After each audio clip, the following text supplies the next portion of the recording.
আন্দোলনের নেতৃবৃন্দ, শ্রমিক নেতৃবৃন্দ, সভাপতি সদস্যমণ্ডলী, বিস্তারিত আলোচনা হয়েছে।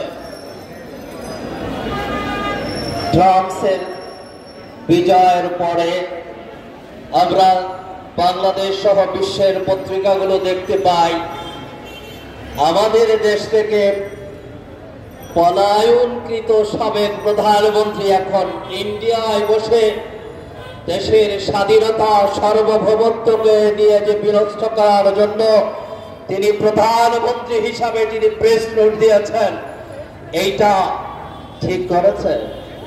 উনি কি আমার দেশের প্রধানমন্ত্রী? প্রধানমন্ত্রী হলে পলায়া ইন্ডিয়া যাবে কেন? বুকের পাটা থাকলে বাংলার জমির ভিতরে প্রিয় ভাইয়ের আমার, ইন্ডিয়া বসে ইসকনকে নিয়ে ষড়যন্ত্র বাংলার মুসলমান জীবিত করতে দেবে না। অন্তর্বর্তীকালীন সরকারকে জানাবো, আপনার পররাষ্ট্রমন্ত্রী কি করেছেন?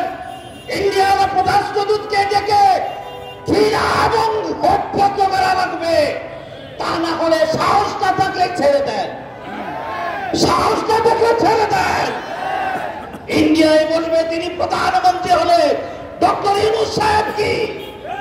প্রিয় ভাইয়ের আমার, দ্রব্যমূল্য সিন্ডিকেট ভাঙতে পারেন না।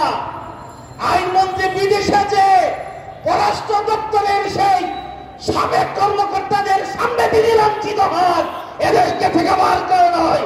আমি আহ্বান করব, শক্ত হোক, বাঁচা শক্ত হোক।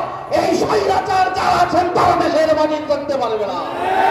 প্রিয় ভাইয়ের আমার, শেষ কথা বলতে চাই, ইসলাম প্রতিষ্ঠার জন্য ইসলামী আন্দোলনের বিকল্প নেই। আমরা সবাইকে দেখেছি 53 বছরের বাংলাদেশের স্বাধীনতার উত্তর 53 বছরে যারাই ক্ষমতা ছিলেন বুকে হাত দিয়ে বলতে পারবেন না তাদের মধ্যে আমার দেশের টাকা অবৈধভাবে ঢুকে নাই তার সংখ্যা কয়জন। প্রমাণ হয়েছে ইসলাম ছাড়া, উলামায়ে কেরাম ছাড়া, দেশপ্রেমিক ছাড়া এই দেশকে কেউ চালনা করতে পারবে না। এই জন্য আসুন, আগামী দিনের আন্দোলন হবে বিশ্বাস চরণের নেতৃত্বে। এদেশে উলামায়ে কেরামের নেতৃত্ব ছাড়া এদেশ থেকে ইসলাম, দেশ এবং মানবতা প্রতিষ্ঠা কোনোদিন সম্ভব নয়।